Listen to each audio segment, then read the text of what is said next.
Hi అండి అందరికీ welcome to my channel. అందరూ ఎలా ఉన్నారు? బాగున్నారా? మేమైతే చాలా బాగున్నామండి. ఈరోజు ఈ వీడియో వచ్చేసి పిల్లల స్నాక్ బాక్స్లో కానీ ఈవినింగ్ టైంలో కానీ సింపుల్గా ఇలా ఆనియన్ క్యారెట్తో స్నాక్స్ చేసుకోండి. టేస్ట్ చాలా బాగుంటాయి అండ్ సింపుల్గా కూడా చేసుకోవచ్చు.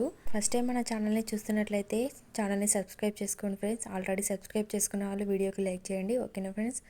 ఈ క్యారెట్ ఆనియన్ పకోడీని చాలా సింపుల్గా చేసుకోవచ్చు అండి. దానికోసం ముందుగా ఒక మీడియం సైజ్ ఆనియన్స్ని సన్నగా ఇలా కట్ చేసి పెట్టుకోవాలి.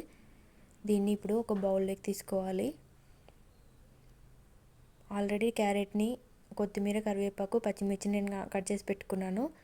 తర్వాత ఆనియన్స్లో క్యారెట్ తురుము, సన్నగా కట్ చేసిన 2 పచ్చిమిర్చి ముక్కలు, కొద్దిగా కొత్తిమీర, కరివేపాకుని ఇలా సన్నగా తరిగి వేసుకోవాలి. ఇలా మొత్తం వేసేసుకున్న తర్వాత దీంట్లో కొద్దిగా అల్లం వెల్లుల్లి పేస్ట్, 1 స్పూన్ కారము, రుచికి సరిపడా ఉప్పు, 1 స్పూన్ ఓమా, చిటికెడు వంట సోడాని వేసుకోవాలి. తర్వాత చిటికెడు పసుపు, ఒక హాఫ్ కప్పు శనగపిండిని వేసుకొని మొత్తం కలిసేలాగా కలుపుకోవాలి. ఇట్లా కలుపుకుంటూ కొద్ది కొద్దిగా వాటర్ పోసుకుంటూ మొత్తం మిక్స్ అయ్యేలాగా కలుపుకోవాలి.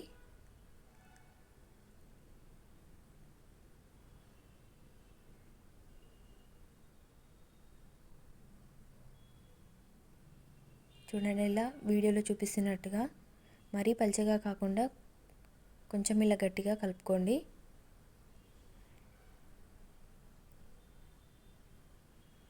ఇప్పుడు స్టవ్ ఆన్ చేసి బాండి పెట్టి కొద్దిగా ఆయిల్ని హీట్ చేసుకోండి. ఆయిల్ బాగా హీట్ అయిన తర్వాత ఈ కలుపుకున్న పిండిని పకోడీలా వేసుకోవాలి.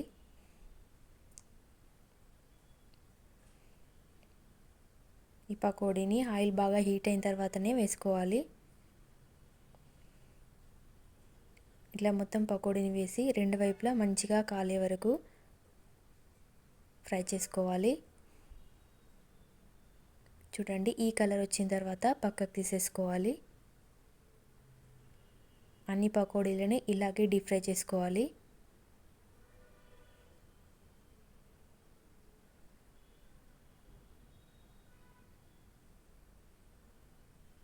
వీటిని కూడా పక్కకు తీసేసుకోవాలి. అంతేనండి, ఎంతో టేస్టీ ఆనియన్ క్యారెట్తో హెల్తీగా పిల్లలకు స్నాక్ అయితే రెడీ అయిపోయింది.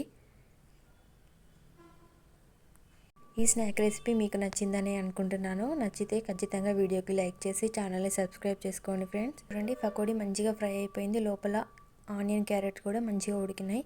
మీరు కూడా ఒకసారి ఇట్లా ట్రై చేయండి. ఎలా వచ్చిందో కామెంట్ సెక్షన్లో చెప్పండి. Thank you for watching my video. మరో మంచి రెసిపీతో మళ్ళీ కలుద్దాం. Bye bye.